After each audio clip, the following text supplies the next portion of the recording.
Welcome to today's video where we'll be discussing one of the most important controls used by financial institutions to mitigate the risks of financial crime, the transaction monitoring process. In this video, we'll be taking a closer look at what transaction monitoring is, how it's carried out, the deficiencies that can be identified in the transaction monitoring system, and what we can learn from examples of bad practice. So let's jump right into today's video.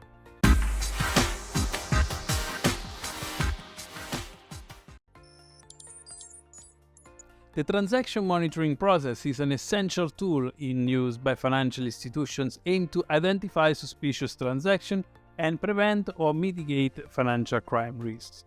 Historically, the roots of most transaction monitoring processes are originated from anti-money laundering laws. However, the transaction monitoring space has gained increased regulatory attention in recent years as the failure to implement efficient AML/TM controls was linked to significant fines across the globe, which emphasized its importance.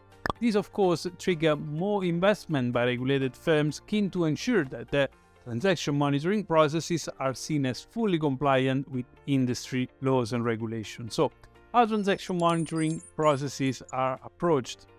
Firms operating in financial services sector adopt a combination of automated and manual systems to carry out transaction monitoring. This depends, of course, on the volume and complexity of their transactions, their level of risk tolerance, and their maturity level as well. We talked in other videos about the type of technology that is embedded into transaction monitoring processes and how those are changing the system used to prevent financial crime. So I'm not going to expand more on this topic. However, very often the level of investment in technical and human resources for transaction monitoring is directly linked with the actual quality of the systems and controls in place by a firm. Let's now talk for a few minutes about how to identify inefficient AML transaction monitoring processes. But before we do that, if you are finding interesting the content from this video, subscribe now to my channel and press the thumb up to watch more of my content in the future. Your action will also help this video spread more on YouTube, so a massive thank you for doing that. I was saying, let's identify inefficient AML transaction monitoring processes. To do this, I will refer to the Financial Conduct Authority, the UK's financial services regulator. In the FCA Financial Crime Guide Handbook, you can find several examples of bad practices that indicate deficiencies in the transaction monitoring process. For instance, firms may fail to understand the risk associated with a business relationship, fail to investigate unusual transactions, or accept customers' explanation without further scrutiny. All those practices underscore the importance of having knowledgeable staff that can challenge transactions with professional skepticism.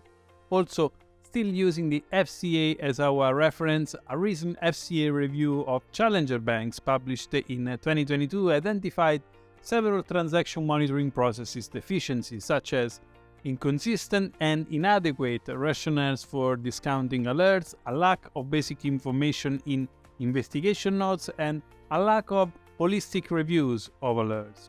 Of course, failure to complete timely transaction monitoring also impact negatively on the submission of SARS. So, if you believe some of those failures can be associated to your firm, I hope this refresher video will sound like a loud alarming bell for you. So, to prevent such deficiencies, financial institutions should in fact proactively use those examples of bad practice as learning point.